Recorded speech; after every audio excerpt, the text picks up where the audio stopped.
Olá, meninos e meninas, eu sou Isabel e a gente vai estudar formação de palavras. Formação de palavras tem duas estruturas bem básicas, derivação e composição, e mais algumas outras que eu coloquei também na aula de hoje. Então, vamos ver isso daí. A gente começa por derivação, tá? Então, quando eu falei para vocês derivação e composição, qual é a diferença básica deles dois? Bom, quando a gente tem derivação, a gente tem uma palavra, um radical, e a gente soma esse radical, um prefixo, ou soma um sufixo, ou soma um e outro, tá? E a gente faz então outras palavras partindo da mesma palavra, do mesmo radical.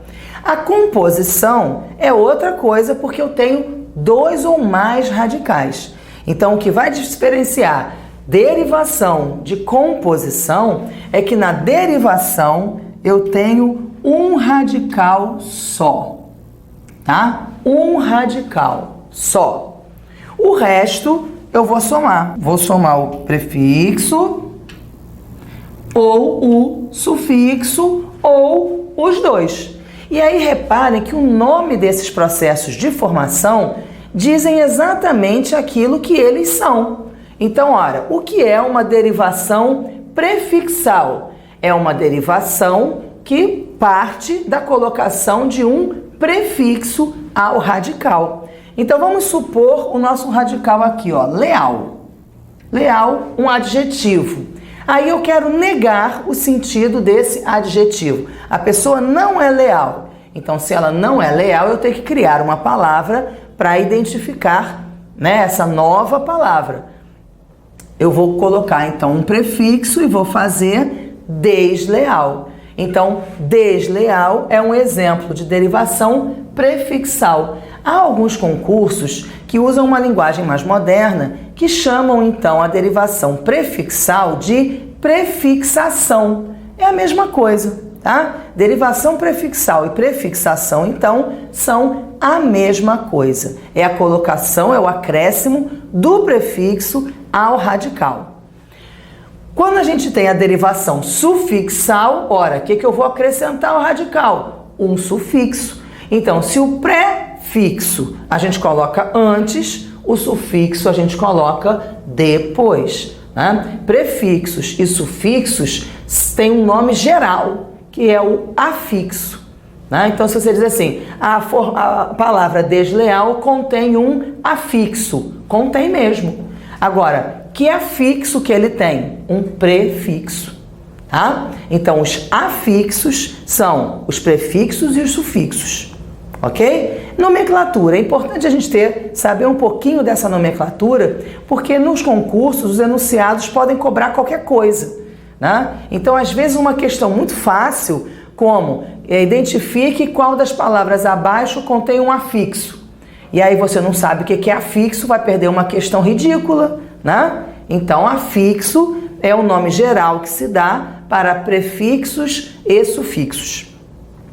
Então, o des é um afixo, o dade é outro afixo. Só que o nome desse afixo do des aqui é prefixo e o nome desse afixo aqui é sufixo. Tá legal? Então, prefixo antes, sufixo depois. O nosso radical continua sendo leal, e aí se eu quero criar a partir do adjetivo um substantivo, esse sufixo aqui é um dos ideais. Então, eu tenho o adjetivo solidário, eu quero fazer o substantivo solidariedade. Eu tenho um adjetivo capaz, quero fazer o substantivo capacidade, e assim por diante, né? Então, o sufixo dade é um sufixo formador de substantivos a partir de adjetivos, ok? Eu posso também criar essa lealdade, esse substantivo, como uma negação. Então, quem é desleal pratica a deslealdade. Eu parto do mesmo radical, acrescento um prefixo, acrescento um sufixo, pronto, formei a minha palavra aí com prefixo, sufixo e radical. Então, eu tenho desleal, derivação prefixal ou prefixação.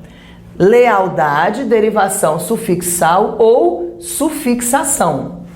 derivação prefixal e sufixal ou prefixação e sufixação, tá? E agora vem uma coisa um pouquinho diferente, que é a derivação parasintética. O que é a parassíntese? Que fenômeno é esse? Né? A gente pega o radical, ó, pega aqui o radical, junta um prefixo, junta um sufixo e faz a palavra. Aí vocês vão dizer, ué, mas que isso tem de diferente do deslealdade? Também tem um radical, também tem um prefixo, também tem um sufixo. Qual é a diferença? A diferença é que na parassíntese, na derivação parasintética, o prefixo e o sufixo funcionam como se eles fossem um bloco. Ou eu encaixo o bloco inteiro, ou eu tiro o bloco inteiro. Eles não são partes isoladas. Reparem que no deslealdade, eu posso simplesmente tirar o des, eu fico com lealdade. Eu posso tirar o dade, eu fico com desleal. Mas aqui no amanhecer, eu não posso tirar o a e ficar com manhecer. Manhecer não é uma palavra da língua. Então, ou existe a palavra amanhecer, ou existe a palavra manhã. Não existe meio de caminho. Não existe na língua o radical só com o prefixo ou o radical só com o sufixo, tá? Então, a gente vai entender esse a e esse ser aqui como se eles fossem um bloco. Eles são aqui uma coisa conjunta, que eu acrescento na palavra ou eu tiro da palavra. Eu não posso colocar só um pedacinho, tá? É um bloco. Uma coisa que é importante também, que às vezes já me perguntaram assim, mas eu não posso fazer a palavra amanhã, não tem amanhecer na língua, mas não tem amanhã. Aí eu pergunto o seguinte, amanhã tem o mesmo sentido de amanhecer? Não. Reparem, quando eu faço deslealdade, que eu faço desleal ou lealdade, aí o sentido é igual. A base do radical é a mesma, né? Que é a ideia de leal. Então, leal substantivo, leal na negação, mas partindo do leal. Quando a gente faz amanhã, a gente não está fazendo amanhã da palavra manhã, né? De amanhecer. Amanhã significa futuro. É outro sentido, tá? Então, na língua, ou a gente tem a palavra manhã, ou a gente tem a palavra amanhecer. Quando isso acontece, a gente tem a parassíntese ou a derivação parasintética. Na verdade, basta você quebrar esse bloco. Se por um acaso existisse na língua a palavra amanhecer, pronto, já seria o suficiente para você dizer não é uma derivação parasintética. Para ser uma derivação parasintética, tem que haver os dois, tá? Você tem a palavra rico, o adjetivo rico. Aí você quer fazer o verbo. Como é que você vai fazer o verbo? Você vai fazer o verbo enriquecer. Ou seja, você vai acrescentar o prefixo e você vai acrescentar o sufixo, né? De uma vez só. Não existe a palavra enrico, não existe a palavra enriquecer. Só existe rico e enriquecer. Só o adjetivo e só o verbo.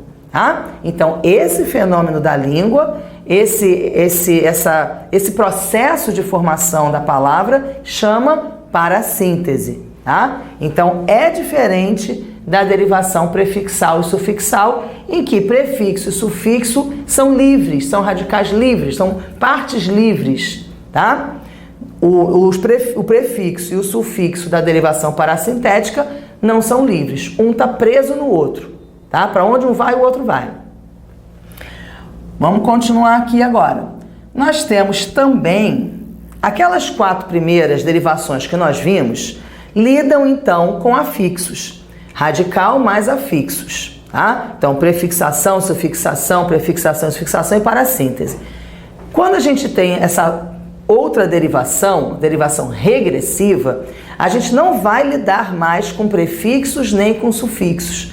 Ué, mas então você não falou que a derivação lida com prefixos e sufixos? Pois é, O professor Celso Cunha, né, que é um teórico muito respeitado e base, né, de vários concursos, ele vai dizer o seguinte: esses nomes, derivação regressiva e derivação imprópria, não são nomes bons, justamente porque se considera derivação o processo por meio do qual o radical sofre alteração com prefixo e com sufixo. Se aqui a gente não tem inserção de prefixo e de sufixo, não deveria ser chamado de derivação. Ele diz isso na gramática dele.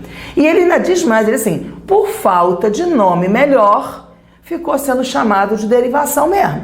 E aí a gente vai fazer o quê? Decorar, né? Então, derivação regressiva, o que vai fazer a gente lembrar que é uma derivação é que é um radical só, tá? Mas não tem prefixo nem sufixo. O que é então a derivação regressiva? Que ele prefere chamar de processo de palavras, ele prefere chamar de regressão, tá? Mas nos concursos, de maneira geral, o nome que vem é derivação regressiva. Então é com esse nome que a gente vai trabalhar, tá? Então a derivação regressiva parte do princípio da formação de substantivos a partir do verbo. Ora, qual é a parte do verbo que me indica que aquele verbo está no infinitivo? O R. Todo verbo termina em R no infinitivo, não é isso? Vender, falar, trocar, passear, construir, né? Todos esses verbos estão no infinitivo porque terminam no R.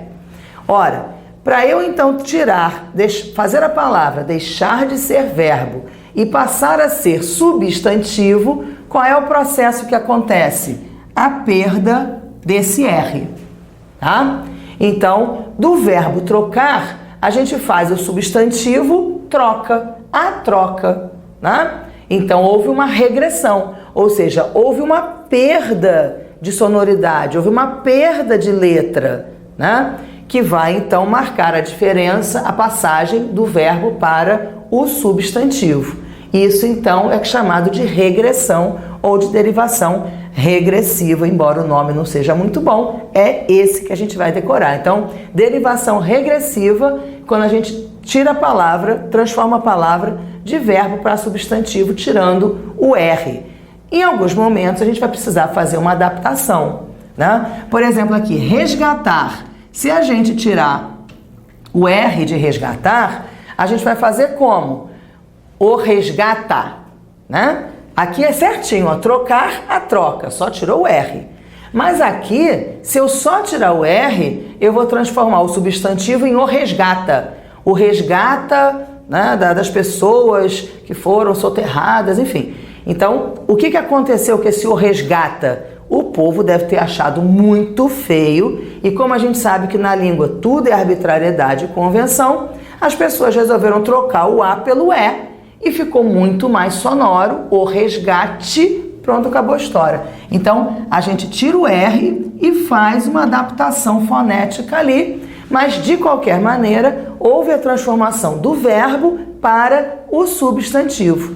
Então, que processo é esse? Derivação regressiva, tá? Então, vender, a venda, comprar, a compra, né? Jantar, a janta, pronto. Tudo isso é derivação regressiva, tá legal?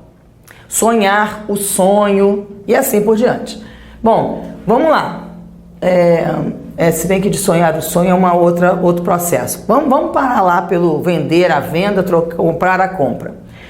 Na derivação imprópria, também o Celso Cunha fala a mesma coisa. Não é uma derivação porque não tem prefixo, não tem sufixo. Então ele prefere que chame de conversão. É o nome que ele prefere dar. Mas vocês vão encontrar no concurso, nos vários concursos, esses dois nomes. Então, derivação imprópria e conversão. Tá? Gravem esses dois nomes. São sinônimos, indicam o mesmo processo de formação. No que consiste esse processo de formação? Consiste em usar a mesma palavra, eu não faço alteração nenhuma gráfica, eu apenas troco a classe gramatical. Então, reparem, qual é a diferença, então, dessa para a anterior, para a regressiva? Na regressiva, eu faço uma alteração, eu tiro o R do verbo. Na derivação imprópria ou na conversão, eu não mexo em nadinha. Se eu quero substantivar um verbo, eu coloco um artigo. Pronto. Eu não mexo na palavra, eu acrescento um artigo. Então, qualquer palavra da língua, preposição, pronome, conjunção, qualquer palavra da língua pode se transformar em substantivo. Pronto. Por exemplo, preposição de. Como é que esse de vai ser um substantivo? Ora, basta eu dizer para vocês aqui, olha, esse de que eu coloquei aqui, ó, esse de passou a ser substantivo, tá? Então, para transformar qualquer palavra da língua em substantivo, basta eu colocar um artigo ou às vezes um pronome. Então, reparem, jantar. Jantar é verbo, né? Eu janto, tu jantas, ele janta. Jantar é verbo. Mas quando a gente fala o jantar está servido, eu não transformei o verbo em substantivo? O que eu fiz para transformar o verbo em substantivo? Eu acrescentei o artigo, tá? E aí eu transformei o verbo em substantivo. Mudei alguma coisa na palavra? Nadinha. Então, qual é a diferença entre os processos de o jantar e a janta? O sentido é igual. Mas existe uma diferença no processo de formação. Para fazer a palavra janta, eu usei a derivação regressiva. Para fazer a palavra jantar, o jantar, eu usei a derivação imprópria ou a conversão. Tá? Então, o sentido pode ser igual, mas o processo de formação é diferente. Aqui eu tenho não. Não é advérbio, né? É um advérbio de negação, é o único advérbio de negação. Mas se eu digo assim, uma frase, nossa, eu fui pedir para sair mais cedo, o não que ele me disse foi horroroso. O não. Pronto. O que aconteceu com aquele advérbio? Se transformou em substantivo. Pronto. Fiz uma conversão, fiz uma derivação imprópria. Tá legal? Então, a parte de derivação acabou aí. As derivações propriamente ditas, né? Prefixal, sufixal, prefixal, sufixal e parasintética. E essas duas derivações, a regressiva e a imprópria, tá? Que a gente já sabe que não é o melhor nome, mas é o nome que a gente tem, então tá excelente, né? Agora vamos para a composição. Na composição, eu tenho dois radicais ou mais. Eu não tenho prefixo, eu não tenho sufixo. Eu tenho duas palavras, dois radicais, pelo menos, tá? E eu junto esses radicais. Bom, eu posso juntar esses radicais por justaposição. O que significa dizer? Que eu vou justapor os dois radicais. O que é justapor? Colocar um do lado do outro, tá? Eu vou pegar e vou botar um do lado do outro. Então, olha, guarda-roupa. Eu peguei o radical guarda, peguei o radical roupa, botei um do lado do outro. Eu justapus, tá? Então, essa palavra que identifica um objeto só, né, que é o armário, a gente vai fazer usando duas palavras. Isso, então, é uma composição, tá? Eu tenho duas palavras para significar um objeto. A mesma coisa lá com couve-flor, a mesma coisa lá com girassol, tá? Aí você vai dizer assim, ué, mas por que aqui tem hífen, por que lá não tem hífen? Porque girassol é escrito há muito tempo tudo junto. Deveria estar escrito separado? Deveria, mas as pessoas começaram a escrever junto e aí a arbitrariedade passou a ser a norma, passou a ser a convenção, tá? E aí a gente decora que é junto, porque o que é arbitrário não tem jeito, a gente tem que decorar mesmo, né? Mas reparem que aqui a gente percebe, mesmo escrito junto, a gente percebe claramente que são dois radicais, o radical do verbo girar e o radical do sol, que só duplica o S para manter o som forte, né? Se a gente escrevesse com um S só, como é que as crianças iam ler isso? Girasol. E aí, o que é zol? Mãe, o que é zol? Não faço a menor ideia, né? Agora, o que é sol? Sol ela sabe. Ah, a plantinha gira por causa do sol. O sol vai mudando de posição. Na verdade, a gente sabe que não é o sol que muda, mas para a criança a gente diz assim. E a plantinha muda também. Pronto, está explicado o nome da planta. Dois radicais composição por justa posição, tá? Passatempo, tudo isso. Rodapé, composição por justa posição, sem hífen, tá? E o outro processo de composição é o da aglutinação. O da aglutinação é um processo um pouquinho mais difícil pelo seguinte: as palavras são 2, 3 palavras, mas elas se juntam, elas se aglutinam. E nesse processo de aglutinação, muitas vezes vai se perder, claro, o fonema, a letra, e muitas vezes vai se perder muita coisa. Então reparem, aguardente. Aguardente, se perdeu pouquíssima coisa, foi só uma letra, né? Na hora que juntou, perdeu uma letra. Mas é fácil da gente identificar que a aguardente é uma água ardente, porque é mesmo, né? É uma água, parece que é água, mas aquilo arde que é a desgraça. Então, a gente tem aqui a palavra, né? Que pode ser facilmente desmembrada em 2. Como houve perda, né, de uma letra, composição por aglutinação. Para ser uma composição por justaposição, deveria ser água ardente, não perder nada. Perdeu, pronto, acabou. Aglutinação, tá? O outro, vinagre. Vinagre vem de vinho acre. Aí muita gente já não sabe de onde que vem a palavra vinagre, acha que é uma palavra primitiva. Não é. Vinagre vem de vinho acre. O que é acre? Acre é azedo. Então, o que é o vinagre, né? Antigamente, assim, nessa formulação? Era aquele vinho que ficou tanto tempo lá que azedou. E aí, o que você vai fazer com aquele vinho todo? Vai jogar fora? Não, vamos usar para temperar. E aí, o vinagre, então, originalmente, era aquele vinho que não servia para beber e que as pessoas, claro, para evitar o desperdício, passaram a usar para lavar as folhas, para temperar a carne, etc, etc. Hoje em dia as pessoas não sabem que vinagre vem de vinho e aí se fazem vinagre de maçã, vinagre de arroz, vinagre de uma porção de coisas. Mas originalmente o vinagre era apenas de vinho. Essa é a origem da palavra. Mas já mudou tanto por causa da aglutinação que as pessoas nem se lembram que esse vinho que tem aqui de vinagre vem de vinho. Esse é o problema da aglutinação. Por isso é importante, na parte de aglutinação, vocês darem uma pesquisada nas gramáticas, quais são os exemplos, né? Por exemplo, embora, eu vou embora. O que é embora? Embora é uma palavra composta por aglutinação. Tem 3 palavras na palavra embora. O que é embora? Em boa hora. Eu vou em boa hora, ou seja, já está na hora de eu ir. Então eu vou embora. Então, se você não tem esse vocabulário de que embora significa em boa hora, numa questão de concurso, você nunca vai saber que aquele embora é uma palavra composta por aglutinação.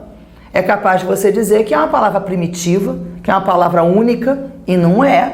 Então, essas palavras de aglutinação, a gente precisa pesquisar, para ter uma ideia, pelo menos assim, do mais frequente, tá? Então, aguardente, vinagre, fidalgo, ó fidalgo. Quando a gente pensa em fidalgo, a gente pensa em nobre, né? Ah, fulano é um fidalgo, ele é um cavaleiro que é um cavalheiro também, né? É um nobre. Aí a gente pensa, da onde que veio essa palavra fidalgo? Parece que é uma palavra única, não é? Fidalgo vem de filho de algo. Então, o fidalgo aqui, ó, o que ficou? O fi, o de e o algo. Olha lá o fidalgo da onde vem? Filho de algo. Aí você pensa assim, mas como é que filho de algo pode ser um fidalgo, né? Porque algo parece um negócio tão desprezível, né? Como é que pode ser alguma coisa nobre? Vocês estão lembrados de uma coisa que se usa muito hoje em dia, que é a oposição do alguém e do ninguém? Quando a pessoa fala assim, não, eu quero ser alguém na vida, eu não quero ser um Zé Ninguém. Vem daí essa oposição. O filho do algo era o filho do alguém, né? E o Zé Ninguém era o povão. Então, quem era filho de alguém, era filho de alguém importante. E aí, por isso, esse filho da alguém virou filho da algo, que virou o fidalgo.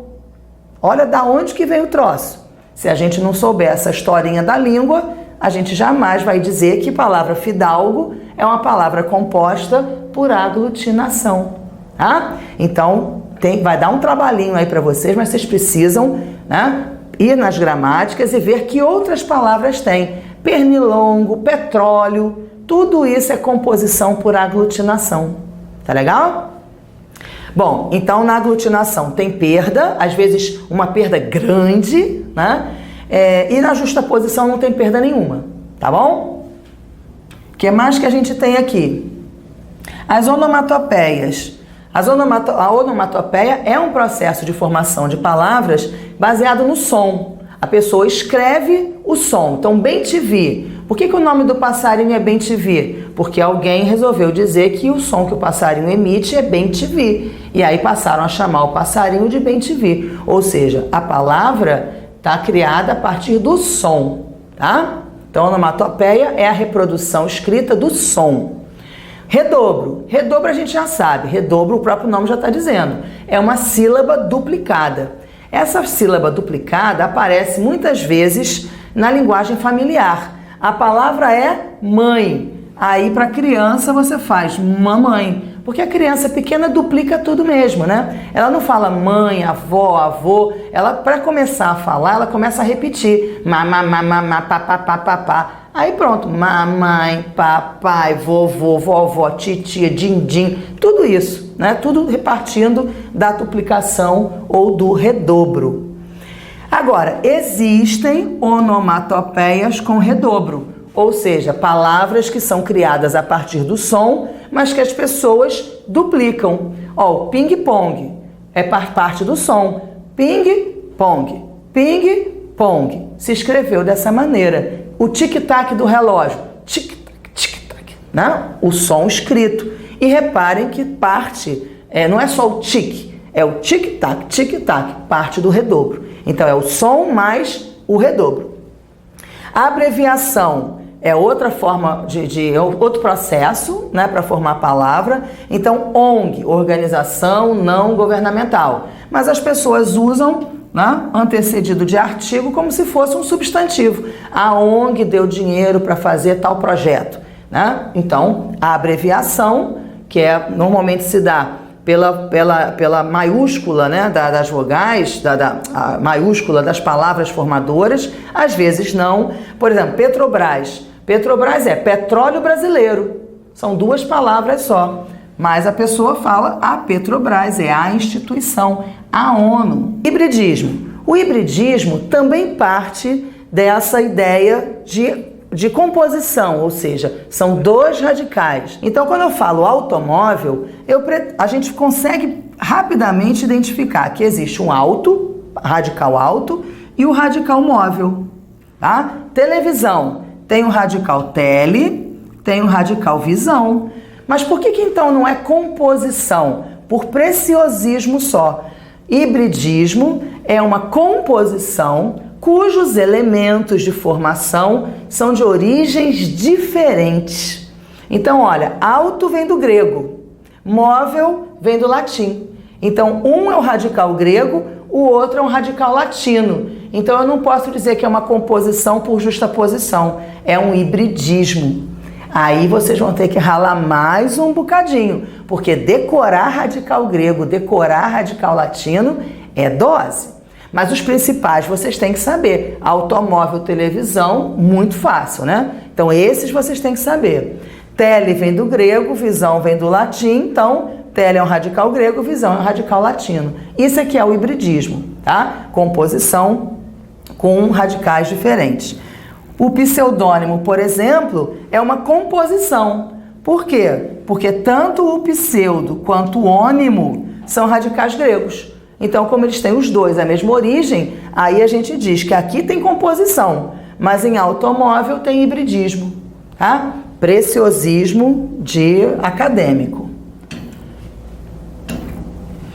Aí, para a gente terminar a aula, eu coloquei umas questõezinhas para a gente ilustrar como é que isso é cobrado em concurso. Então, olha, o uso de chiclete o libertou. Assinar a alternativa que contém o correto processo de formação da palavra em destaque. Então, a gente tem que pensar aqui, olha, uso.